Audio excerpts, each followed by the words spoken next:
and welcome to Life Less Ordinary. It is that time of year and I am about to plant the rest of our seed potatoes in this bed that we prepared back in, I think, about June. So it's a no dig. It has wood chip about 20 centimetres on top of cardboard that we've managed to source from a local white goods store.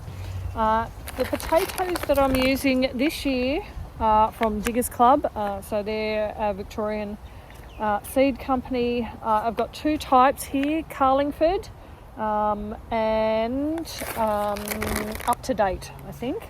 So they're both white potatoes, indeterminate, which means that they will just keep growing. So as long as we keep piling up the wood chip around it, we'll end up with lots of potatoes. So the Up to Date is indeterminate. I've just read just now that the Carlingford is a determinate, so it will only produce a certain amount of potatoes off that.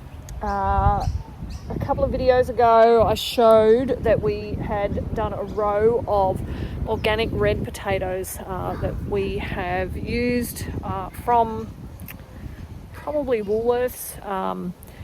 So if I know there's a variety that we particularly like, I give them a wash, let them dry out, start to get eyes on, and we've planted them in this row here. I have actually labelled said row here, down here, so it says red potatoes there. If you've watched any other videos, you'll know that I'm notorious for not labelling things, but I have done that, and I've prepared for these ones to label these as well. So I'm going to get going and dig a trench and plant these out about 10 centimetres down and about 30 centimetres apart. There's 8 in this bag, so I should get enough to get across this row here. So I'll have 2 rows of the Carlingford, 2 rows of the Up to Date, and I'll have some space for some other things there as well. Hopefully in this video I will have time to do some other things. I've got a whole heap of tomatoes that I need to plant out because they're starting to look a little bit sad in their pots up near the house, so I need to get them out. Anyway, I will get to work getting these potatoes in. So you can see these have quite a number of healthy eyes on that. Salome's just going down the row and planting these out for me, about every 30 centimetres, yep. Digging about 10 centimetres down.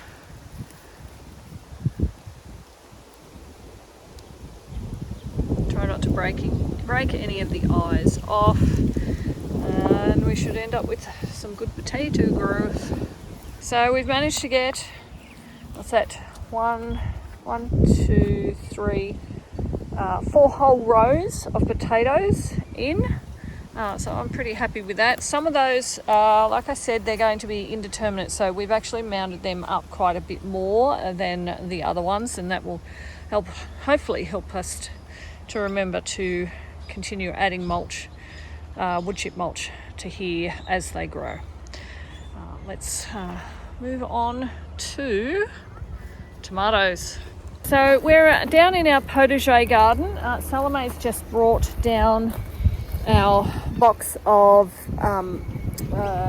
tomato seedlings that we've either grown ourselves or picked up from a local grower, the Brickworks Farm seedlings.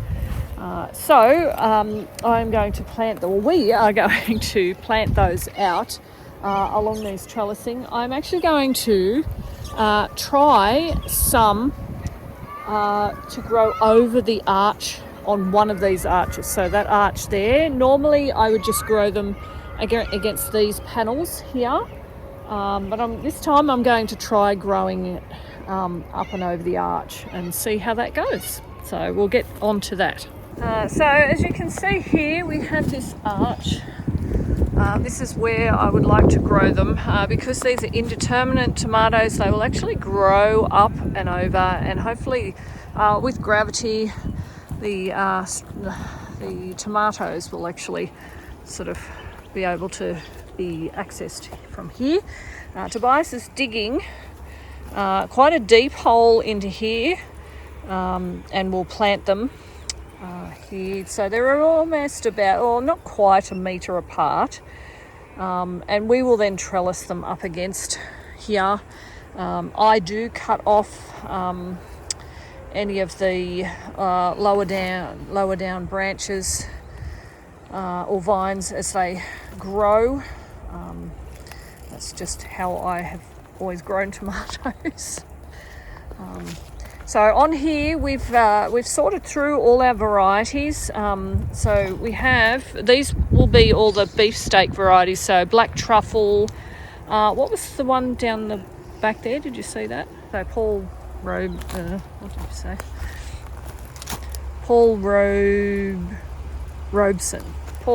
So we've done a Google search because again, when I bought them, I didn't actually take a photo of the picture that came with them out at the seedling place.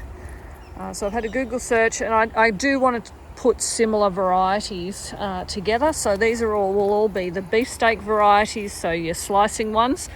On this side are ram's horn and another pasting variety, Gilbertese paste. So those will go along here.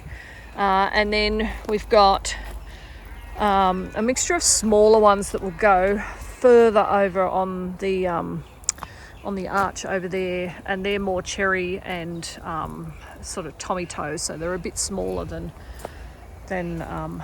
the sandwich ones or the slicing ones, but not as tiny as the grape variety, so, or the cherry variety. So that's what we've got going on here. So Tobes is digging our holes, and we will be adding some compost, Curly's compost, in to that as we plant them. So we've just moved on to these next beds. While we're down here, I do have a whole heap of zucchini. So I've got 3 tromboncino.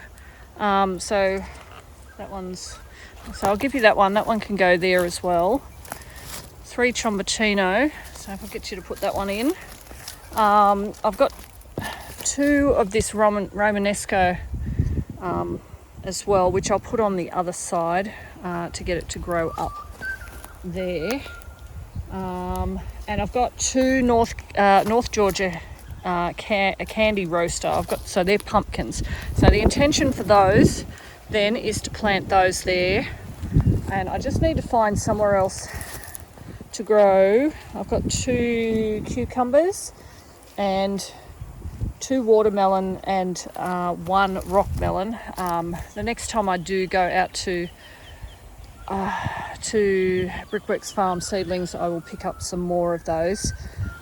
So I do have quite a number of trellising that I'm not using at the moment, so I do want to make use of that. So rather than these sort of creeping along the ground, taking up space when I could be planting something else in these beds, the intention is to grow them up and over the trellis. The tromboncinos we have done really successfully 2 years ago down on that back trellis there. Last year, I don't think we actually got any last year. So 3 years ago, it was down there. 2 years ago, we had heaps of them here. Last year, they just didn't grow. We had cucamelons growing on here. So it's had a rest. We've amended all of the soil at the beds. So they're all ready to go. So we're just going to keep going with this and try and get this done so that they have a good start. So we've actually managed to get quite a bit done with the potatoes out there, the tomatoes there. I do have some more tomatoes up at the house, which I will get in the coming days, but I really wanted to get those particular tomatoes out and sorted so that I knew where they were going. We've also done the zucchini here. These are the tromboncino ones. These ones are the Romanesco ones. So we've got those there. We've got 2 pumpkins along of here that will then grow up along the trellis. Tobias is just putting in 2 candy watermelons that we're going to train to go up here.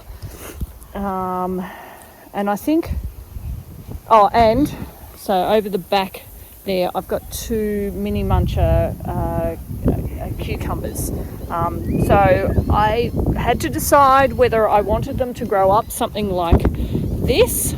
But with things like this, with the mini muncher cucumbers, they're the sort of things that my kids will actually, well, one child in particular, will actually just pick off and eat. So I need it to be easy access so that they don't have to climb into the garden to get it.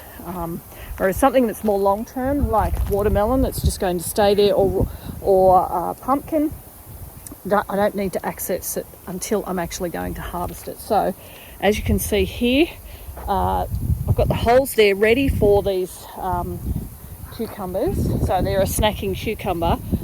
They will then grow up here, and then it will just be super easy for the kids to be able to access them. So there's lots of different things that you need to think about when you're planting stuff out. The ease of access, have you amended the soil, planting certain things together, not planting certain things together. But once you do it a couple of times, once you make mistakes, you realise what you do and don't do. So my advice is, just start, just try. You'll learn from your mistakes. It won't be super expensive, but once you make those mistakes, you will not do them again. That's how we learn.